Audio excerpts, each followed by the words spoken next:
Bismillahirrahmanirrahim. Assalamualaikum warahmatullahi wabarakatuh. Gimana teman-teman kabarnya? Semoga pada sehat semuanya dimanapun teman-teman berada.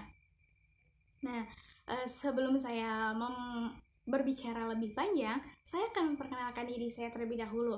Saya Mbak Kurnia dari kelas 1 Cetadris Matematika IAIN Syekh Nurjati Cirebon.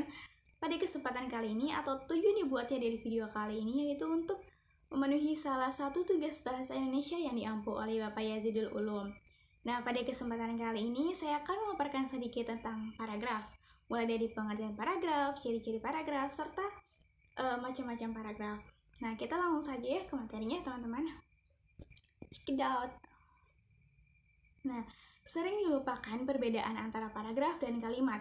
Suatu kalimat dalam tulisan tidak berdiri sendiri, melainkan berkaitan dengan kalimat lain yang membentuk paragraf.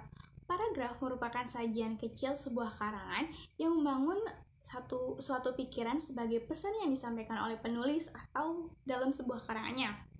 Paragraf atau alinea adalah sebuah bentuk bahasa yang biasanya merupakan hasil penggabungan dari beberapa kalimat dalam upaya menghimpun beberapa kalimat menjadi paragraf. Yang perlu diperhatikan adalah kesatuan dan kepaduan. Kesatuan adalah seluruh kalimat dalam paragraf membicarakan satu gagasan atau gagasan tunggal. Sedangkan kepaduan adalah berarti seluruh kalimat dalam paragraf itu kompak, sering berkaitan mendukung satu paragraf tersebut. Nah, terus ada pengertiannya nih teman-teman. Nah, pengertian paragraf ada dua yang saya akan bahas di sini, yang akan saya paparkan di sini, yaitu pengertian menurut Khair 2011. Nah, paragraf adalah suatu bahasa yang terdiri atas dua buah kalimat atau lebih yang saling berkaitan, yang memiliki satu kesatuan yang utuh dan padu. Nah, maksudnya di sini itu teman-teman, bahwa suatu kalimat itu saling berkaitan antara kalimat pertama dengan kalimat kedua itu pasti ada keterkaitan tersendiri, teman-teman.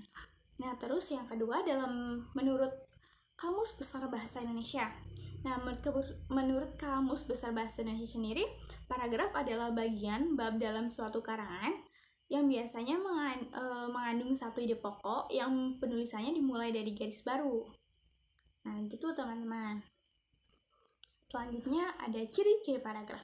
Ciri-ciri paragraf di sini itu ada 3 yang akan saya bahas. Yang pertama, kalimat utama. Yang kedua, kalimat pikiran utama. Yang ketiga, kalimat penjelas. Nah, apa sih yang dimaksud dengan kalimat utama? Nah, kalimat utama tersendiri itu kalimat yang biasanya itu ada di awal paragraf nih teman-teman.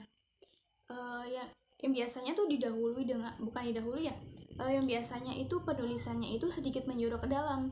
Jadi antara baris pertama dan baris kedua tuh beda yang baris pertama itu agak masuk ke dalam tuh teman-teman, sedikit menjorok, kayak misalnya gini ya, ini tuh baris pertama, ini tuh baris kedua, segini tuh teman-teman.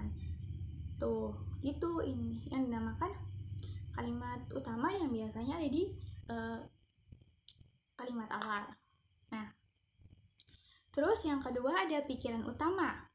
Nah, pikiran utama di sini adalah dinyatakan sebuah topik. Jadi suatu paragraf itu pasti memiliki pikiran utama atau gagasan pokoknya yang akan dibahas dalam suatu paragraf tersebut. Itu teman-teman. Nah, terus yang ketiga ada kalimat penjelas. Kalimat penjelas adalah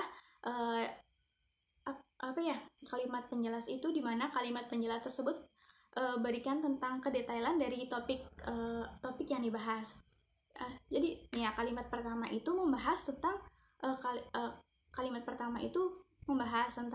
utama. Nah, terus kalimat yang selanjutnya itu namanya kalimat penjelas yang menjelaskan dari kalimat utama tersebut. Begitu teman-teman. Nah, terus kemudian saya akan membahas tentang macam-macam paragraf. Di sini saya akan membahas ada paragraf deskripsi, ada paragraf eksposisi, ada paragraf persuasi, ada paragraf argumentasi, serta paragraf narasi. Nah, apa sih paragraf deskripsi tersebut? Paragraf deskripsi adalah suatu paragraf yang menceritakan atau memaparkan secara jelas sehingga pembaca seolah-olah melihat, membaca atau mendengarkan hal tersebut. Nah, jadi maksudnya nama juga deskripsi ya teman-teman. Deskripsi, kita mendeskripsikan, kita menggambarkan suatu hal kepada pembaca, pendengar, dan siapa saja gitu. Nah, kita langsung saja apa itu? Nah, contohnya dalam paragraf deskripsi itu, kucing yang berada di pojok warung itu memiliki warna bulu hitam dengan variasi abu-abu. Tubuhnya kotor dan kurus, matanya berbinar seakan sedang mencari makanan yang jatuh dari pelanggan, bahkan tampaknya tubuhnya pun sangat lemas. Nah, di sini kita mendeskripsikan kucing tersebut, yang dimana kucing tersebut itu berada di pojok warung, warna bulunya itu hitam dan variasi abu-abu, dan lain sebagainya. Kita mendeskripsikan akan suatu hal, itu teman-teman. Terus, kita lanjut ke paragraf eksposisi. Cekidot. Apa sih paragraf eksposisi itu? Nah, paragraf eksposisi adalah paragraf yang isinya bertujuan untuk memberikan penjelasan atau uraian yang bertujuan menjelaskan maksud dan tujuan. Ya, di sebuah paragraf itu ada maksud dan tujuannya, teman-teman. Nah, contohnya di sini itu handphone sudah berkelana kemana-mana, mulai dari anak usia 7 tahun atau bahkan lebih kecil lagi hingga ke orang dewasa. Bahkan handphone sudah menjadi pegangan di setiap harinya. Handphone sangat mempengaruhi kita ketika dalam kesulitan, entah dalam translate paragraf atau cara memasak. Kita dapat mengaksesnya di gadget dengan mudahnya. Nah, namun selain memiliki dampak positif, ada pula dampak negatifnya. Banyak orang yang berkomentar jika dengan HP banyak orang yang lupa waktu, tidak peduli dengan keadaan sekitarnya, sulit menyimak dengan baik, lama-kelamaan memiliki sifat individual, lebih asyik bermain dengan gadget dan lain sebagainya. Jadi kesimpulannya itu, bagaimana kita menyikapi perkembangan zaman ini. Seharusnya di usia dini, anak sudah harus diajak bermain, berbicara, mengobrol dan lain sebagainya agar perkembangan anak itu lebih optimal. Jangan kebiasa main HP gitu. Jadi maksud dari menjelaskan maksud dan tujuan. Maksudnya handphone itu mempermudah kita dalam mencari suatu hal, suatu informasi. Karena lewat HP kita mudah mengakses apapun segala macam tanpa harus kita, semisal kita pengen ke suatu tempat atau pengen mencari tahu tentang suatu tempat, kita nggak harus ke tempatnya, kita bisa lewat HP. Itu maksud dari tujuan HP, maksud dari HP. Nah, beserta juga tujuannya itu mempermudah kita. Tapi kita juga harus tahu diri gitu, teman-teman. Jangan sampai kita tuh dipermainkan oleh suatu benda mati itu ya. Terus kita berlanjut ke paragraf persuasi. Apa itu paragraf persuasi? Paragraf persuasi adalah paragraf yang dimana isinya dapat mempengaruhi atau membujuk pembaca untuk tertarik dengan gagasan atau ajakan yang dimuat. Jadi intinya dari paragraf persuasi itu paragraf yang mengajak kita, kita akan suatu hal. Ciri dari paragraf persuasi itu mengajak sih, teman-teman. Contohnya di sini itu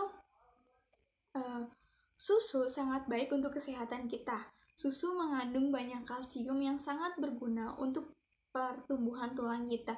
Selain itu, susu juga memiliki banyak protein yang bisa membantu meningkatkan kecerdasan otak kita. Oleh karena itu, marilah kita perbanyak minum susu. Nah, di sini mana sih ciri dari paragraf persuasi tersebut? Ada kata marilah. Kata ajakan di sini itu marilah kita perbanyak minum susu, karena minum susu itu sangat baik untuk kesehatan kita, untuk kesehatan tulang kita. Itu, teman-teman. Jadi intinya paragraf persuasi itu paragraf ajakan ya. Lanjut kita ke paragraf selanjutnya. Yang selanjutnya ada paragraf argumentasi. Cekidot. Nah, apa sih paragraf argumentasi itu? Paragraf argumentasi adalah suatu paragraf di mana isinya dapat meyakinkan pembaca sehingga memperoleh dan menulis gagasan dalam suatu karya yang ditulis oleh penulis. Jadi namanya juga argumentasi, sebuah pendapat, opini seorang terhadap suatu hal. Jadi paragraf persuasi itu isinya tuh pendapat seseorang gitu. Contohnya di sini itu, bermain game merupakan salah satu kegiatan yang bermanfaat bagi kita. Dengan bermain game, segala stres dan galau kita akan terobati. Banyak game yang bisa kita mainkan, terutama hadirnya smartphone memudahkan kita untuk memilih permainan, terlepas banyaknya yang kontradiktif, dan ternyata game memiliki banyak sekali manfaat untuk kita. Nah, di sini cirinya, ciri dari paragraf argumentasi itu apa? Nah, cirinya itu ada kata, menurut saya sih ada kata bermanfaat bagi kita. Nah, dari kata dari kata bagi kita itu tuh merupakan sebuah argumentasi seseorang kalau bermain game itu punya manfaat buat kita gitu. Jadi intinya argumentasi itu pendapat seseorang akan suatu hal gitu.